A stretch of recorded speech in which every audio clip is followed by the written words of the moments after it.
Hello, and welcome to the After Show Afterthoughts. This is what happens after Lenny Godfrey's Straight No Chaser. I have my four guests, the board of the men of Boys High. They're all here.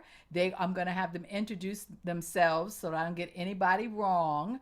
And then we're going to continue again. One of the questions that was on Lenny Godfrey's Straight No Chaser was, what was it that you learned the most, and what did you get out of going to Boys High? And we didn't quite get everybody to talk about that, so we're going to try to do a little more round about that. So if you could starting with you, Ron, can you introduce yourself, please?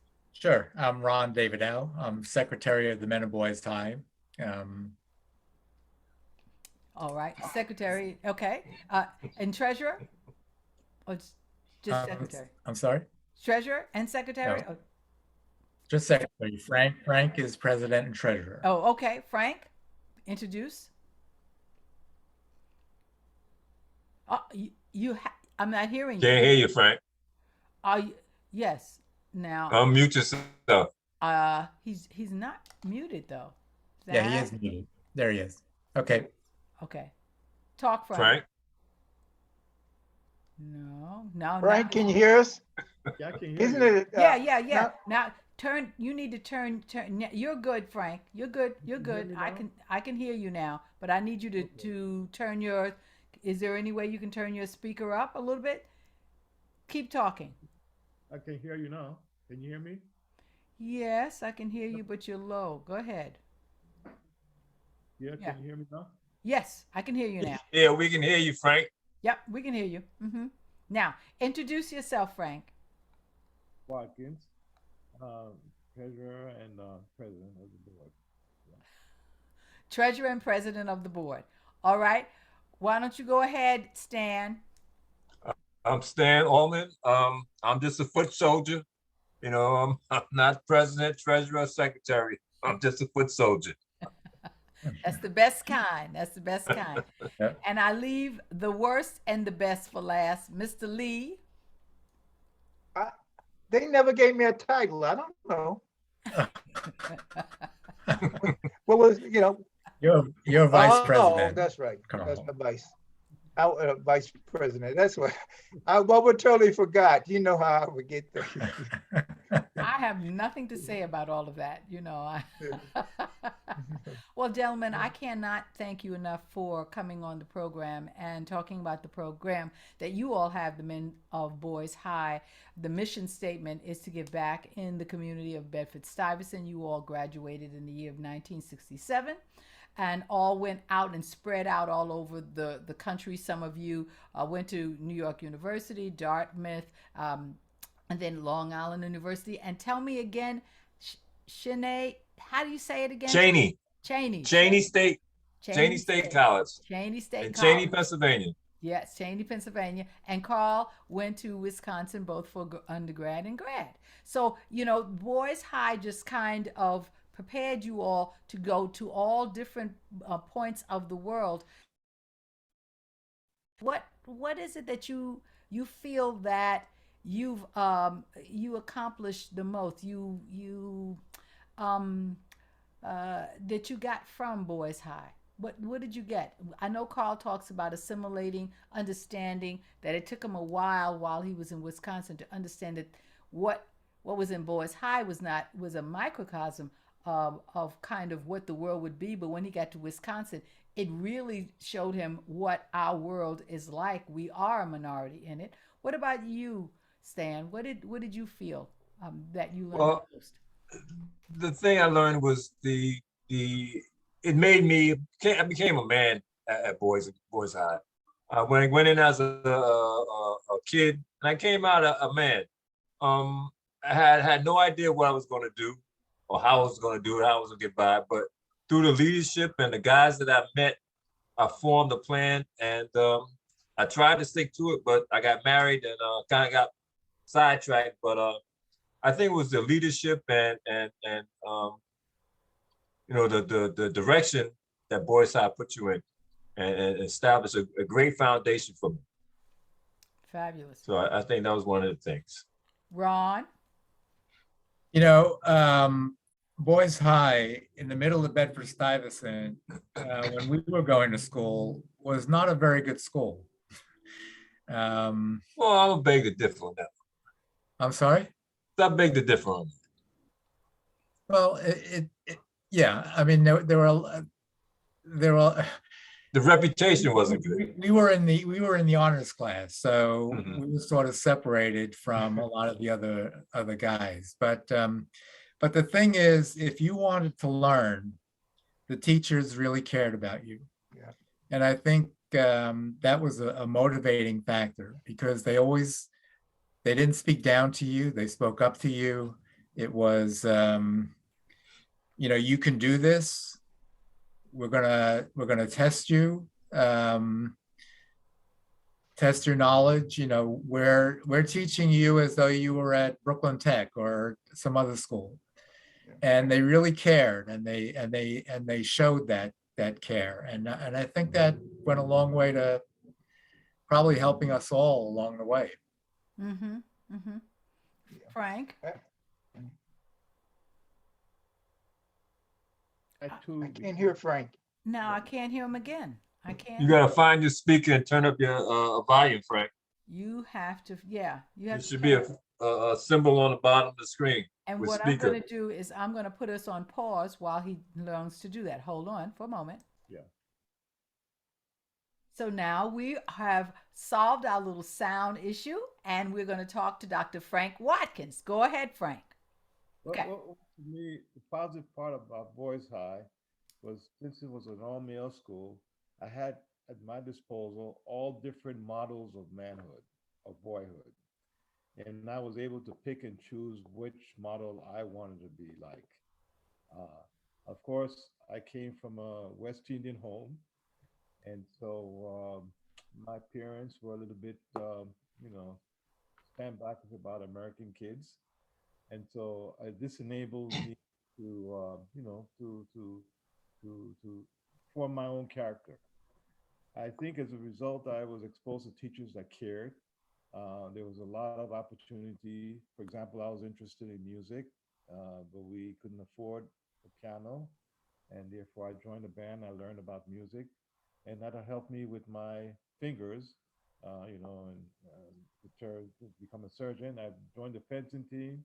So I was able to, boys, I was, had a sports-like mentality. So I was able to join that. There was a lot of opportunities to learn here. Good. I think, Good. but the main thing is was I got developed resilience. Mm-hmm. That's Mm-hmm. And discipline, I would think. Carl, talk about the discipline.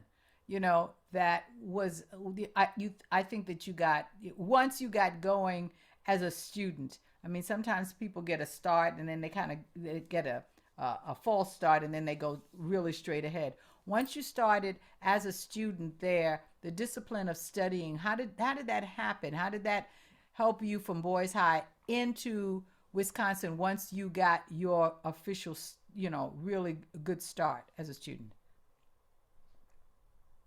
Carl, can you hear me? You breaking up, Lenny, a little bit. Okay. Can you say it again?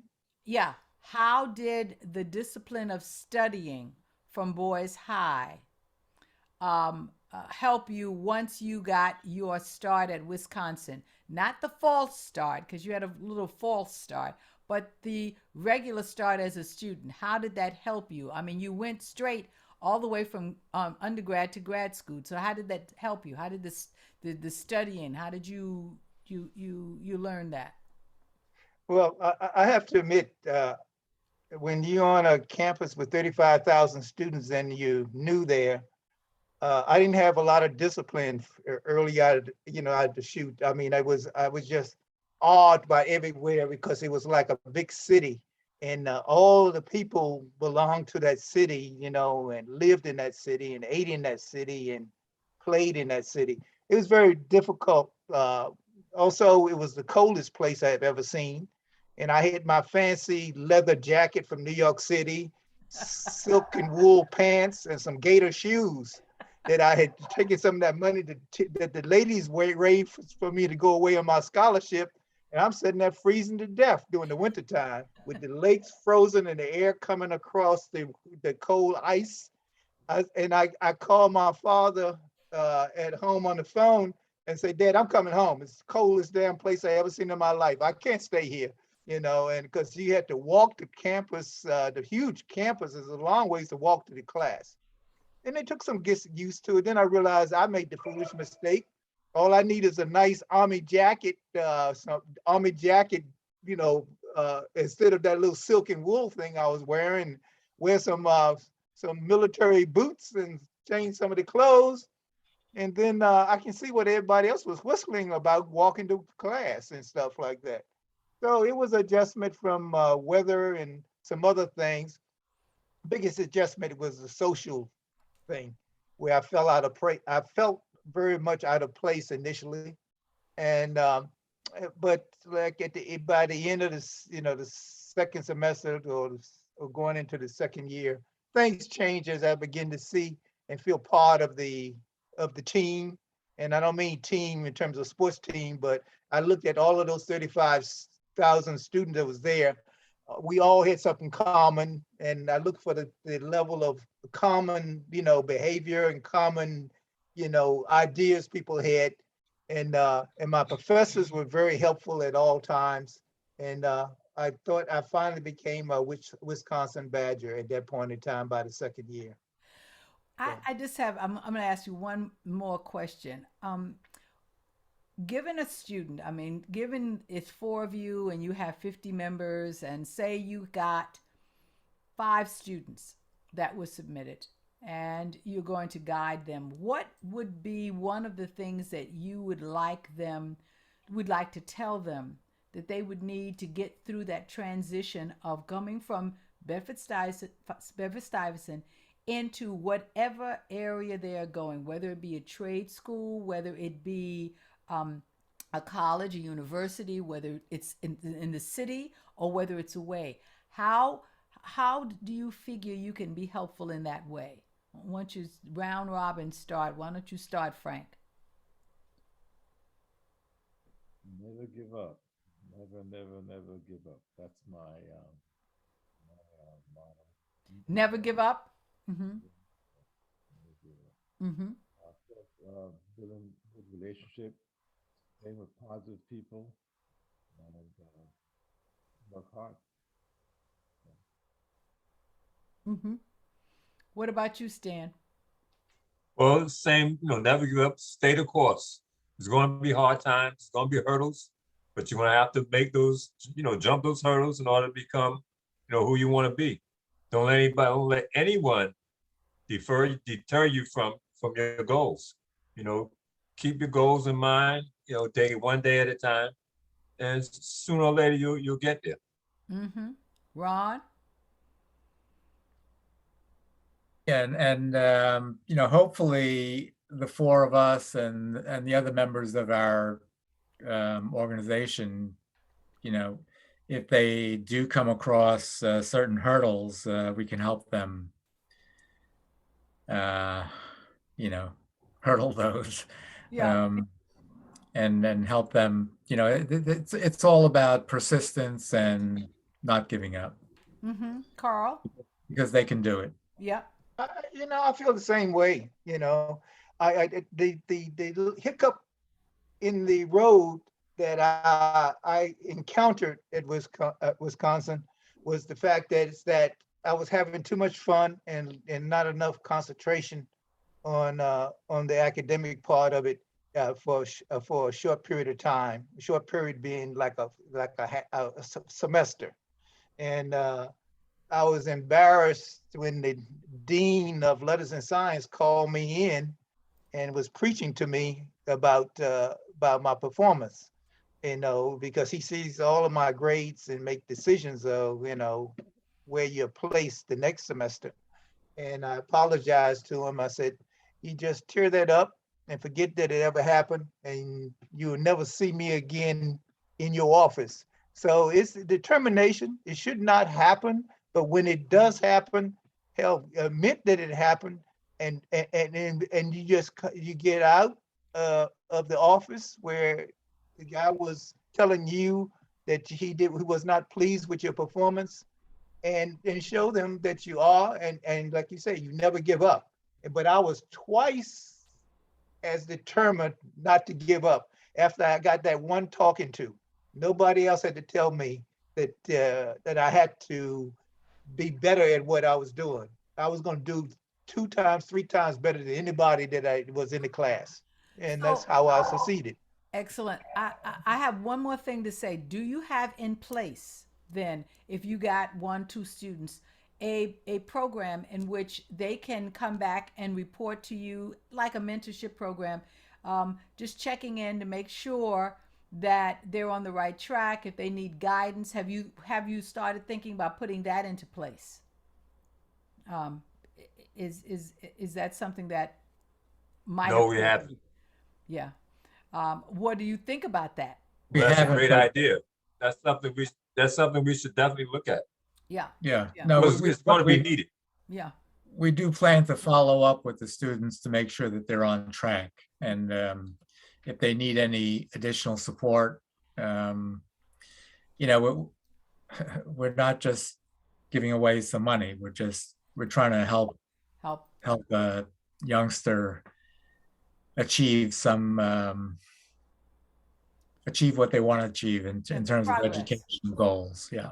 From my experience I work in, you all are talking about a specific community experience that I work in. I work in a women's organization, and we are trying to create a mentors program. And one of the things that I'm vice president of, a couple of things there, is that what I promote to them is that there always should be a check and balance, that the students does not the students don't feel like they're out on their own. There should be always someone that they can reach out to Yep. when they go astray, uh, and sit down and talk, because there's nothing that they can do or have done that we Right. haven't done. They Right. haven't been invented Correct. anything. We've all done it all already. Correct. We just have survived and looked fabulous because afterwards. But but we've done it all, and we're examples of people who, even if something does go awry, you overcome it. You see the better side of it. You see the lesson learned in it, use it as a positive, and go forward. And you become the change that you want to see. So Right. And when we give them the check, we tell them, here's some email addresses. If you have any issues, contact us. yes, I think it also is not just that. It's that if you have to reach out to them also, because sometimes Right. these students don't know how. They get embarrassed, or they're not good communicators, and we are the adults, so we check Right. in a month and say, this is, I'll check in with you next month, and expect my call, and if I don't hear from you, I'm gonna keep on calling until I do hear from you. It's just one of those Right. things. That's a great because- idea. Yeah, that's the way, we show that we are really caring about what it is, besides just giving them the finances, that we want them to succeed beyond that. Right. Okay. Correct. Well, with that, I'm now That- giving you my maternal advice. That's great. Great advice. Thank you. It's usually $27.50 an hour, but I'm giving it to you all for free. Oh, that's a treasure and the president. So, but I want to thank you all so much. It's been a pleasure. It really is. I hear so much about all of you all the time. I work with Ron, and so I know him. I don't see Frank as often. I'm so glad to meet you, Stan. I've heard so much. I'm very happy to meet you. Very happy. It's Thank you. been a pleasure. Thank you. You're a wonderful, wonderful lady. I don't know how Carl snagged you. It was a I pulled a mistake. gun on her and forced her.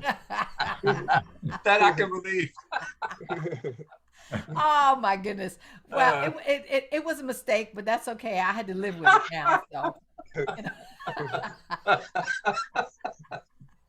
He's a Finally, he dear, can't dear- say nothing.